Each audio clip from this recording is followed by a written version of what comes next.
ಕರ್ನಾಟಕದ ಮುಕುಟ ಮಣಿಯಂತಿರುವ ದಾವಣಗೆರೆ ಜಿಲ್ಲೆಯ ಚನ್ನಗಿರಿ ತಾಲೂಕಿನ ದೇವರಹಳ್ಳಿಯಲ್ಲಿರುವ ಶ್ರೀ ಉಡುಗಿರಿ ಲಕ್ಷ್ಮೀ ರಂಗನಾಥ ದೇವಸ್ಥಾನವು ಐತಿಹಾಸಿಕ ಧಾರ್ಮಿಕ ಮಹಾಕ್ಷೇತ್ರಗಳಲ್ಲಿ ಒಂದಾಗಿದೆ. ಶ್ರೀ ಲಕ್ಷ್ಮೀ ರಂಗನಾಥನು ಈ ಬೆಟ್ಟದ ಮೇಲೆ ನೆಲೆಸಿರುವುದರಿಂದ ಈ ಬೆಟ್ಟಕ್ಕೆ ಉಡುಗಿರಿ, ಗೋಧಿಕಾದ್ರಿ, ದೇವರಗುಡ್ಡ, ಉರುಮರಡಿ ಎಂಬ ವಿವಿಧ ಹೆಸರುಗಳಿವೆ. ಈ ದೇವಾಲಯವು 14 ಮತ್ತು 15ನೇ ಶತಮಾನದ ಅವಧಿಯಲ್ಲಿ ವಿಜಯನಗರ ಆಳ್ವಿಕೆಗೆ ಒಳಪಟ್ಟಿತ್ತು. 16ನೇ ಶತಮಾನದಲ್ಲಿ ಸಂತೆಬೆನ್ನೂರು ಪಾಳೆಗಾರರ ಆಳ್ವಿಕೆಗೆ ಒಳಪಟ್ಟಿತ್ತು. 17ನೇ ಶತಮಾನದ ಅಂತ್ಯದಲ್ಲಿ ಚಿತ್ರದುರ್ಗದ ಪಾಳೆಗಾರರ ಆಳ್ವಿಕೆಗೆ ಒಳಪಟ್ಟ 18ನೇ ಶತಮಾನದಲ್ಲಿ ಕೆಳದಿ ಅರಸರ ಆಳ್ವಿಕೆಗೆ ಒಳಪಟ್ಟಿತ್ತು ಎಂದು ತಿಳಿದು ಬಂದಿದೆ. ವಿಜಯನಗರದ ಅರಸ ಇಮ್ಮಡಿ ಹರಿಹರ ದೇವನ ಆಳ್ವಿಕೆಯ ಕಾಲದಲ್ಲಿ ಬೇಟೆಯಾಡುತ್ತಾ ಬಂದಿದ್ದ ಬೇಟೆಗಾರರಿಗೆ ಚನ್ನಗಿರಿಯ ತೊಪ್ಪೇನಹಳ್ಳಿಯ ಸಮೀಪದ ಧೂಪದ ಮರಡಿ ಎಂಬ ಗುಡ್ಡದಲ್ಲಿ ಘಮಘಮ ಸುವಾಸನೆ ಸೂಸುವ ಉಡವೊಂದು ಪ್ರತ್ಯಕ್ಷವಾಯಿತು. ಈ ಉಡವು ಬೆಳ್ಳಿಗನೂಡು ಗ್ರಾಮದಲ್ಲಿ ಬೆಳ್ಳಿಯ ಆಕಾರವಾಗಿ, ಚೆನ್ನಾಪುರ ಗ್ರಾಮದಲ್ಲಿ ಚಿನ್ನದ ಉಡವಾಗಿ, ಜಕ್ಕುಲಿ ಗ್ರಾಮದಲ್ಲಿ ಚಕ್ಕುಲಿ ಆಕಾರವಾಗಿ, ನಂತರ ಹಿರೇউಡ ಗ್ರಾಮದಲ್ಲಿ ದೊಡ್ಡ ಗಾತ್ರದ ಉಡವಾಗಿ ಬೇಟೆಗಾರರಿಗೆ ಕಾಣಿಸುತ್ತಾ, ಕಗತೂರು ಗ್ರಾಮದಲ್ಲಿ ಕತ್ತಲಿನಲ್ಲಿ ಕಾಣೆಯಾದ ರೀತಿಯಲ್ಲಿ ಜಿಗಿಯುತ್ತಾ, ರಾಮಗೊಂಡನಹಳ್ಳಿ ಗ್ರಾಮದಲ್ಲಿ ರಾಮ ರಾಮ ಎಂದು ಧ್ಯಾನ ಮಾಡುತ್ತಾ ಮುಂದೆ ಸಾಗಿ ಚಿಕ್ಕುಡ ಗ್ರಾಮದಲ್ಲಿ ಚಿಕ್ಕ ಗಾತ್ರದ ಉಡವಾಗಿ ಕಾಣಿಸಿಕೊಂಡು, ಕೊಂಡದಹಳ್ಳಿ ಗ್ರಾಮದಲ್ಲಿ ಕುಂಡಲಾಗಿರದಲ್ಲಿ ಸುತ್ತಿಕೊಂಡು ಗೋಚರಿಸಿ ಬೇಟೆಗಾರರಿಗೆ ಸಿಗದೆ ಮುಂದೆ ಸಾಗಿತು.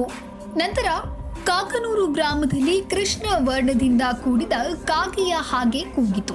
ನಂತರ ಈ ಉಡವು ಮುಂದೆ ಸಾಗಿ ನೀತಿಗರ ಗ್ರಾಮದಲ್ಲಿ ಬೇಟೆಗಾರರಿಗೆ ನಾನು ದೈವಾಂಶ ಸಂಭೂತ, ನಿಮ್ಮ ಕ್ರೂರ ಮನೋಭಾವವನ್ನ ಬಿಟ್ಟು ಹೋಗಿ ಎಂಬ ನೀತಿಯ ಪಾಠವನ್ನ ಹೇಳುತ್ತಾ ಮುಂದೆ ಸಾಗಿ ನುಗ್ಗಿಹಳ್ಳಿ ಗ್ರಾಮದಲ್ಲಿ ಬೇಟೆಗಾರರ ಕಾಲಗಳಲ್ಲೇ ನುಗ್ಗಿ ನಿಂಬಾಪುರ ಗ್ರಾಮದಲ್ಲಿ ನಿಂತು ದೇವರ ಗುಡ್ಡವನ್ನ ವೀಕ್ಷಿಸಿ ಹರಿದ್ರಾವತಿ ನದಿಯನ್ನ ಒಂದೇ ಬಾರಿಗೆ ಹಾರಿ ದೇವರ ಗುಡ್ಡವನ್ನ ಪ್ರವೇಶಿಸಿ ಬಿಲದಲ್ಲಿ ಸೇರಿತು. ಈ ಉಡವನ್ನ ಬೇಟೆಯಾಡಲೇಬೇಕೆಂದು ಬೇಟೆಗಾರರು ಬಿಲವನ್ನ ಅಗೆಯಲು ಪ್ರಾರಂಭಿಸಿದ್ರು. ಸತತ 7 ದಿನಗಳ ನಂತರ ಈ ಬೇಟೆಗಾರರಿಗೆ ಲಿಂಗುವಿನಾಕಾರದ ಉದ್ಭವ ಶಿಲೆಯು ಗೋಚರಿಸಿತು. ಈ ಉದ್ಭವ ಮೂರ್ತಿಯು ಹರಿಹರರ ರೂಪುರೇಖೆಗಳನ್ನು ಒಳಗೊಂಡ ಚೈತ್ರ ಶುದ್ಧ ಪೂರ್ಣಿಮಾ ಚಿತ್ತ ನಕ್ಷತ್ರದ ದಿನದಂದು ಉದ್ಭವವಾಯಿತು. ಈ ಉದ್ಭವ ಮೂರ್ತಿಯನ್ನ ಕಂಡ ಬೇಟೆಗಾರರು ನಮಸ್ಕರಿಸಿ ಅಲ್ಲದೆ ಹೊರಟೆ ಹೋದರು. ಹೀಗೆ ಉದ್ಭವಗೊಂಡ ಹರಿಹರ ಉದ್ಭವ ಶಿಲೆಯು ಮುಂದೆ ಶ್ರೀ ಉಡುಗಿರಿ ಲಕ್ಷ್ಮೀ ರಂಗನಾಥ ಸ್ವಾಮಿಯ ದಿವ್ಯ ಸಾನ್ನಿಧ್ಯವಾಗಿದ್ದು, ಪ್ರತಿ ವರ್ಷ ಚೈತ್ರ ಶುದ್ಧ ಪೂರ್ಣಿಮೆಯಂದು ರಥೋತ್ಸವ ನಡೆಯುತ್ತಾ ಸಹಸ್ರಾರು ಭಕ್ತರ ಆರಾಧ್ಯ ದೈವವಾಗಿ ದೇವರಹಳ್ಳಿ ಗ್ರಾಮದ ಉಡುಗಿರಿ ಬೆಟ್ಟದಲ್ಲಿ ನೆಲೆಗೊಂಡಿದೆ. ಈ ರೀತಿಯಾಗಿ ಐತಿಹಾಸಿಕ ಧಾರ್ಮಿಕ ಹಿನ್ನೆಲೆ ಹೊಂದಿರುವ ದೇವರಹಳ್ಳಿ ಗ್ರಾಮದ ರಥಬೀದಿಯಲ್ಲಿ ಪ್ರತಿ ವರ್ಷವೂ ಶ್ರೀ ಗಜಾನನ ಮಹೋತ್ಸವವನ್ನು ವೈಭವ ಪೂರ್ಣವಾಗಿ ಆಚರಿಸಲಾಗುತ್ತೆ. ಸುದೀರ್ಘವಾಗಿ 70ಕ್ಕೂ ಹೆಚ್ಚು ವರ್ಷಗಳ ಧಾರ್ಮಿಕ ಇತಿಹಾಸವನ್ನ ಹೊಂದಿರುವ ಈ ಮಹೋತ್ಸವವನ್ನ ಶ್ರೀ ವಿಜಯಲಕ್ಷ್ಮಿ ಯುವಕ ಸಂಘ, ಡಾಕ್ಟರ್ ರಾಜ್ಕುಮಾರ್ ಅಭಿಮಾನಿಗಳ ಸಂಘ, ಶ್ರೀ ವಿಜಯಲಕ್ಷ್ಮಿ ಜೂನಿಯರ್ ಯುವಕ ಸಂಘ ಹಾಗೂ ಶ್ರೀ ಲಕ್ಷ್ಮೀ ರಂಗನಾಥ ಯುವಕ ಸಂಘಗಳ ಸಂಯುಕ್ತ ಆಶ್ರಯದಲ್ಲಿ ಪ್ರತಿ ವರ್ಷ ಆಚರಿಸಿಕೊಂಡು ಬರಲಾಗ್ತಾ ಇದೆ. ಈ ಗಜಾನನ ಮಹೋತ್ಸವವು ಸುತ್ತಮುತ್ತಲಿನ ಗ್ರಾಮ, ತಾಲೂಕಿನ ಜನತೆಯಲ್ಲಿ ಧಾರ್ಮಿಕ ಮನೋಭಾವನೆಯನ್ನ ಬೆಳೆಸುತ್ತಾ ಭಕ್ತಿಗೆ ಪಾತ್ರವಾಗಿದೆ.